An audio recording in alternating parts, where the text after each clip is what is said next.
What's the feeling of going through the ball? Oh, so long gorgeous, gorgeous. It's wonderful. Going right at the target with my blade square. Watch this. Oh, You went at that one a little harder, didn't you? sure. Look.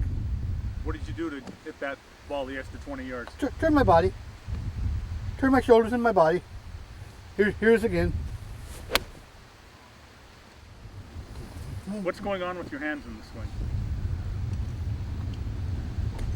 I mean, is anything going on, or is these? Not too much. Arms and shoulders more. Hands I don't even know, or wrists, don't even know. No. But arms and shoulders.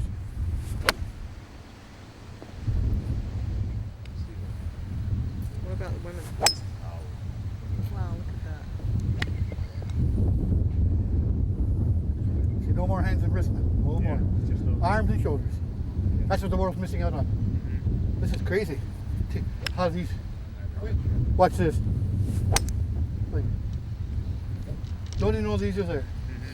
Just here to here. Well, what does it feel like when you hit a golf ball? When you're at impact, what's the feeling you get in your body? Oh, sensational. Everything light. Everything's light. As if I just lost 20 pounds. I lost 20 pounds.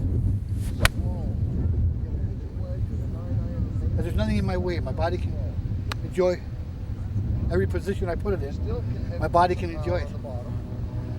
It's a physical sensation Oh, is it ever? and an emotion. Oh, yeah. Just wonderful. Just wonderful. All right, so welcome to the next part of this video series, which I'm building your single plane swing for 2020. We teach thousands of people a year the single plane swing, and we have a model.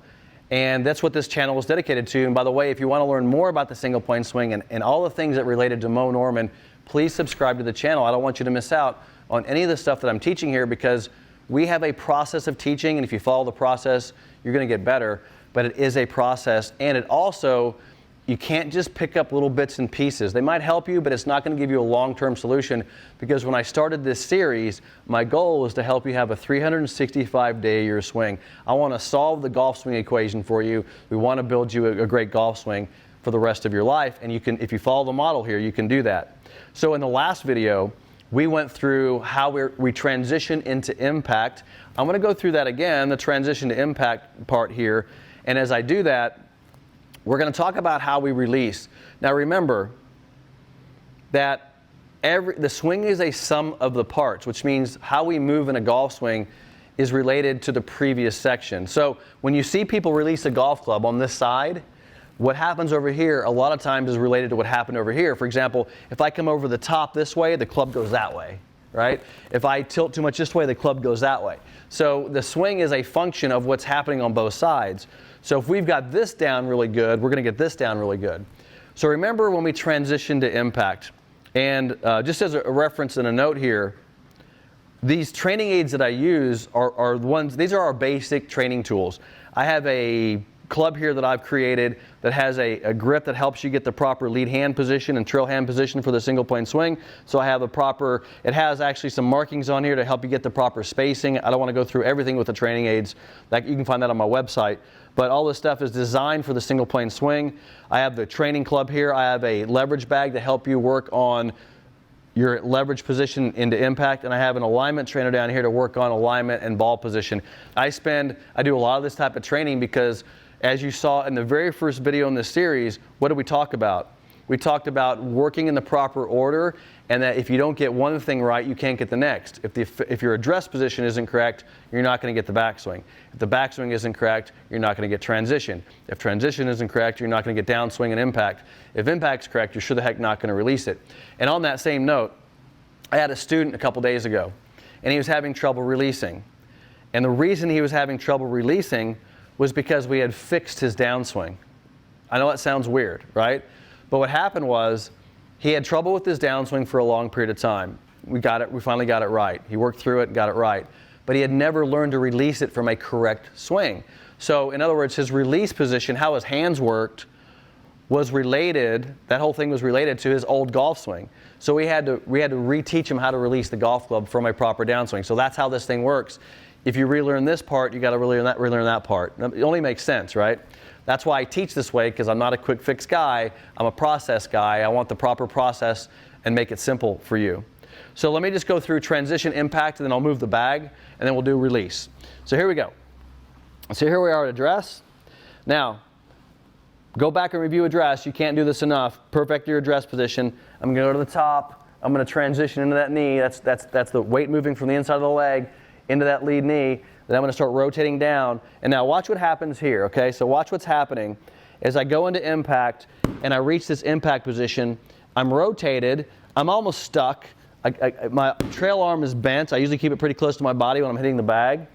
And now, notice how my trail arm is bent and my lead arm is straight. Okay, so keep this position in mind for just 1 second, all right? I'm going to move the bag.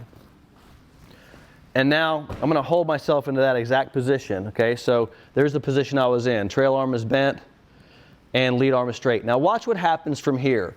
Because you've seen me in some of these videos on my channel, I talk about how the lead side of the body is actually slowing down and it's braking. I'm not going to say it's completely stopping, but there's times when it does completely stop.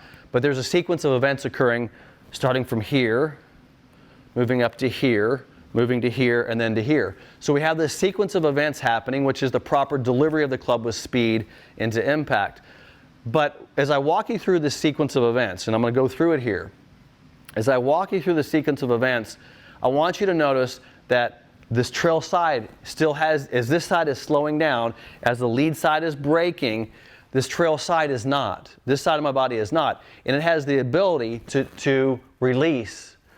In other words, extend and produce speed. So just because this side of the body is stopping doesn't mean this side has to, right? And this is where I think a lot of golf instruction is confused, because when people say rotate, rotate is a very confusing term because watch this. So I can hold this still, this arm still, and I can rotate the trail side of my body. See that? I can rotate this side of my body with this without this moving. So rotation can pivot around this side of my body. See that? It's not just a pure rotation like this.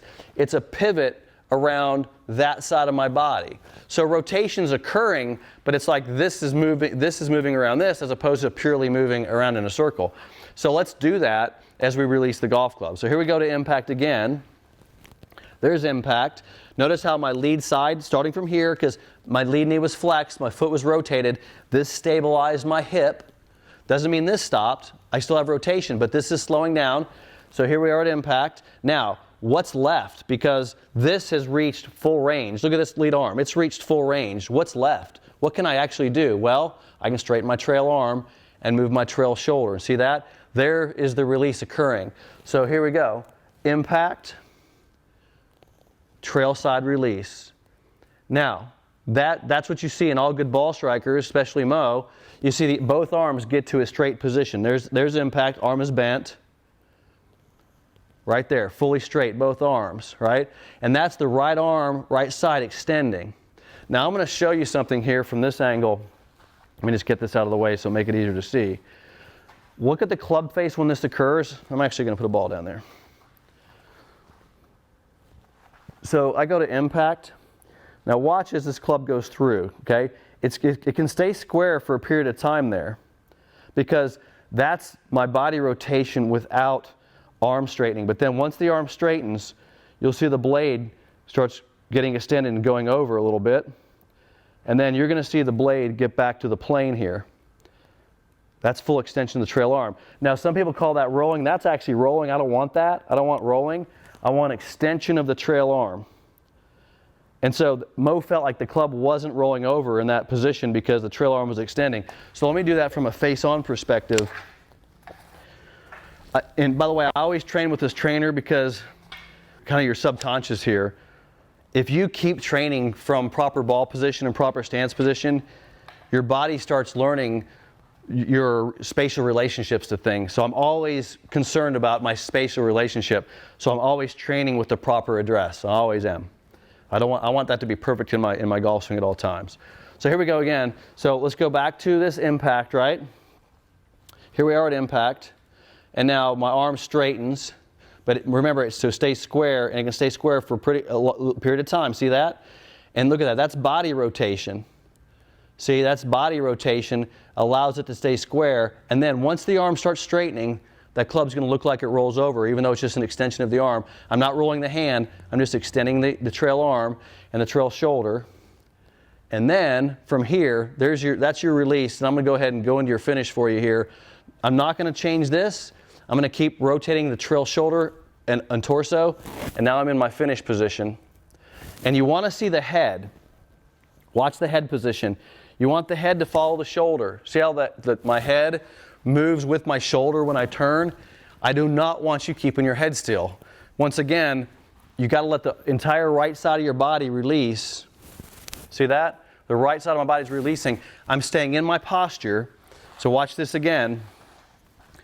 And by the way, I'm teaching you the release side of the golf swing. To me, this is a critical side of the golf swing. Why is it so important? Because this is the braking system of the swing.